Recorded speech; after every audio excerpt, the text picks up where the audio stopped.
ሴትየዋ ናት አሉ። አንድ ረዳት የላትም፣ ግን ልጅ አላት። ለስሙ ግን ወልዳለች።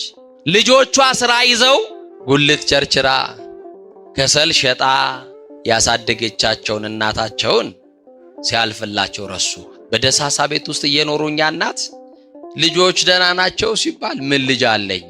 ዘመድም ወገንም ልጅም አባትም እህትም ወንድምም የኔ ሁሉ ነገር መድኃኔዓለም ብቻ ነው። እና አንድ ቀን የእኚህ እናት ቤት በላያቸው ላይ ክረምት መጣና ሊወድቅባቸው ደረሰ። በሰፈር ውስጥ ያሉ ጥቂት መንፈሳዊ ክርስቲያን ልጆች ሲያልፉ ሲያገድሙ ቤተክርስቲያን ደርሰው ሲመለሱ የእኚህን እናት ቤት የሚያዩና የሚያዝኑ በላያቸው ላይ ሳይወድቅ ማድረግ ብንችል ቤት ብንሰራላቸው እኛ ተማሪዎች ነን አቅም የለንም ብለው በእንጨት ድጋፍ አደረጉና ሊወድቅ የነበረውን ጎጆ ያዘመመውን ጎጆ ደገፉላቸው። ባዘመመው ሁለት እንጨት ደግፎ በያዘው ቤት ውስጥ እኛ እናት ግን የሚኖሩት ኑሮ የቤተ መንግስት ኑሮ ነው። አንድ ሰው የአበባ ምንጣፍ ላይ ተኝቶ የማያገኘውን እንቅልፍ እኛት በሰላም ይተኛሉ። እና አንድ ቀን ከሴትየዋ ቤት አጠገብ በዚህ ጋም በጣም የሚያምር ቪላ ቤት አለ፣ በዚህኛውም ጎን ጋር እጅግ በጣም የሚያምር ቪላ ቤት አለ። የዚህኛውም ቤት ሀብት ባለጸጋው ሰው የሚጸልየው እንደው የኔም ቤት ውበት እኮ የደበቀው የዚች ቡትቶ ሴትዮ እንደው እግዚአብሔር እንደው የሆነ ነገር አድርጎልኝ እንደው ጠቅልዬ ወደ ራሴ ባስገባኝ ሴትዮ እንደው መች ነው የሚሞቱት እያለ ይጸልያለኝ። ያኛውም እንደዛ ከሌለን የሚፈልገናል እንዴ? በነገራችን ላይ ድሃ አይሰማም አይደመጥም። ታውቃላችሁ? የሌለው ሰው እውነት ተናግሮ ይደመጣል? እውነት ቢያወራ እንኳን አይሰማም። ባለጠጎች ፊት ለፊት የተሰበሰቡ ሰዎችን እዩዋቸው፣ ታዘቧቸው እስቲ። ባለጠጋው እየዋሸ እውነት ተብሎ ይነገርለታል አይደል? አቤት ሲወደስ የማያስቅ ነገር ተነግሮ ሲስቁለት አይታችሁ ታውቃላችሁ? በቃ ላለው ሰው ነው ሰው የሚስቁ። ለሌለውማ ማን ያዳምጦት? ህመሙን ማን ሰምቶት? ችግሩን ማን አዳምጦት? የውስጡን ብሶት ቁጭ ብዬ ላውራ ቢል የኔ ቢጤውማ አይሰማውም።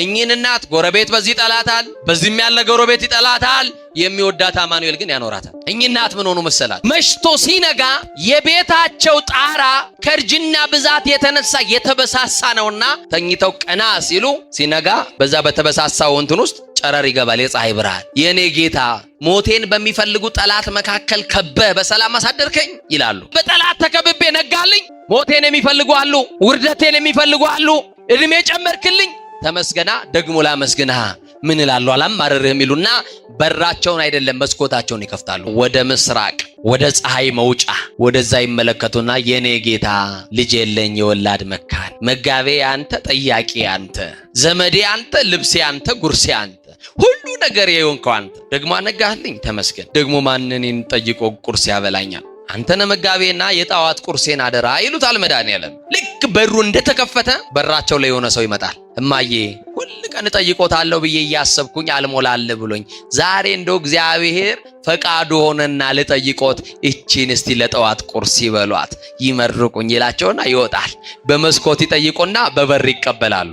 በትንሿ መስኮት የለመኑት ጌታ በትልቁ በር በረከት ያስገባላቸዋል።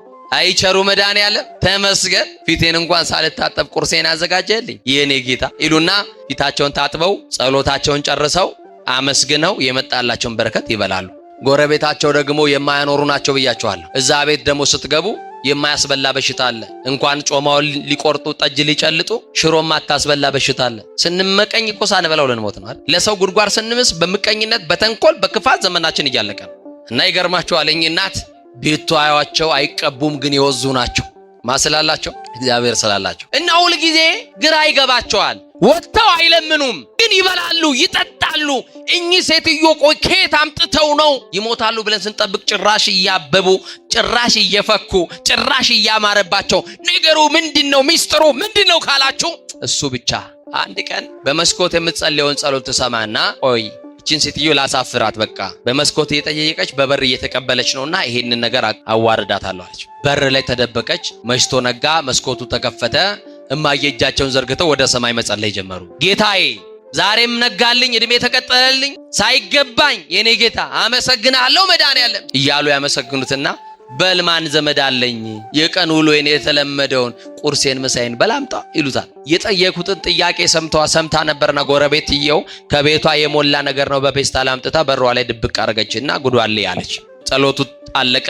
መስኮቱ ተዘጋና ምኑ ተከፈተ። በሩ ሲከፈት በር ላይ የሆነ የተቋጠረ በረከት በሆነ ላስቲክ አለ። መድኃኔዓለም ማለት እስከ ዛሬ ሰው ልከ ነበር የምታመጣው፣ ዛሬ ብለህ አንተ አመጣህ ማለት ነው። እስከ ዛሬ በሆነ ሰው ላይ ነበር ምልክልኝ። እንዴት ብትወደኝ ነው በሬ ላይ ደግሞ አምጥተህ የጠየቅኩትን ጥያቄ አስቀምጠህልኝ የሄድክ? ምስጋና ይድረስ፣ ሌላ ምሰጥ አንዳች ነገር የለኝ ብለው መሬት ላይ የነበረውን በረከት አፈፍ አድርገው ሲያቅፉ ማልተደብቆ እያየ ነው ጎረቤት። አንቺ ጉደኛ ደግሞ መድኃኔዓለም ሰጠኝ ልትይ ነው? እኔ ነኝ ያስቀመጥኩት፣ አስቀምጪው አለች። ረረረ መድኃኔዓለምን አውቀዋለሁ። መድኃኔዓለም ሰጠኝ ብለሽ ነው አሁን ፔስታል ያልሽው? አዎ የኔ ጌታ ንጉሥ ነው። እና ምንድነው የምትይኝ? እና ከዙፋኑ ወርዶ አመጣልኝ ልትይ ነው እንዴ አለቻት ጎረቤት። አይደለም። እናሳ አንቺ አሽከሩ በአንቺ አሽከሩ ልኮልኝ ነው አለች ይባላል።